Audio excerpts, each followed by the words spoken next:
കനത്ത ചൂടിലും തെരഞ്ഞെടുപ്പ് പ്രചാരണത്തിന്റെ ആവേശത്തിൽ തെക്കൻ കേരളം. 3 മുന്നണി സ്ഥാനാർത്ഥികളുടെയും പ്രചാരണം സജീവം. തിരുവനന്തപുരത്തെ LDF സ്ഥാനാർത്ഥി പന്ന്യൻ രവീന്ദ്രൻ നാമനിർദ്ദേശ പത്രിക സമർപ്പിച്ചു. കനത്ത ചൂടാണ് തെക്കൻ കേരളത്തിലും. എന്നാൽ ആ ചൂടൊന്നും തെരഞ്ഞെടുപ്പ് ആവേശത്തിന് ഒരു കുറവും വരുത്തിയിട്ടില്ല. തെരഞ്ഞെടുപ്പ് മാസം എത്തിയതോടെ 3 മുന്നണികളിലെയും സ്ഥാനാർത്ഥികൾ ശക്തമായ പ്രചാരണത്തിലാണ്.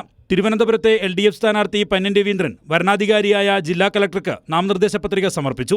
തിരുവനന്തപുരം നഗരത്തിലാണ് UDF സ്ഥാനാർത്ഥി ശശി തരൂരിന്റെയും NDA സ്ഥാനാർത്ഥി രാജീവ് ചന്ദ്രശേഖരന്റെയും ഇന്നത്തെ പ്രചാരണം. ആറ്റിങ്ങലിലെ LDF സ്ഥാനാർത്ഥി വി ജോയിയുടെ മണ്ഡല പര്യടനം തുടരുകയാണ്. ഇന്ന് നെടുമങ്ങാട് നിയമസഭാ മണ്ഡലത്തിലാണ് പര്യടനം. UDF സ്ഥാനാർത്ഥി അടൂർ പ്രകാശും NDA സ്ഥാനാർത്ഥി വി മുരളീധരനും ആറ്റിങ്ങൽ നഗരം കേന്ദ്രീകരിച്ചാണ് പ്രചാരണം തുടരുന്നത്. ചാത്തന്നൂർ നിയോജക മണ്ഡലത്തിലാണ് കൊല്ലത്തെ LDF സ്ഥാനാർത്ഥി M മുകേഷിന്റെ പ്രചാരണം. UDF സ്ഥാനാർത്ഥി NK പ്രേമചന്ദ്രന്റെ പ്രചാരണം പുനലൂർ, ചടയമംഗലം, ചാത്തന്നൂർ നിയോജക മണ്ഡലങ്ങളിലാണ്. ഇരവിപുരം നിയോജക മണ്ഡലത്തിലാണ് BJP സ്ഥാനാർത്ഥി കൃഷ്ണകുമാറിന്റെ പ്രചാരണം.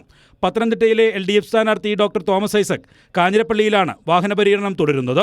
UDF സ്ഥാനാർത്ഥി ആന്റോ ആന്റണി പൂഞ്ഞാറിലും NDA സ്ഥാനാർത്ഥി അനിൽ ആന്റണി നഗരപ്രദേശങ്ങളിലും പര്യടനം തുടരുകയാണ്. വിവിധ ബ്യൂറോകൾക്കൊപ്പം കൈരളി ന്യൂസ്, തിരുവനന്തപുരം.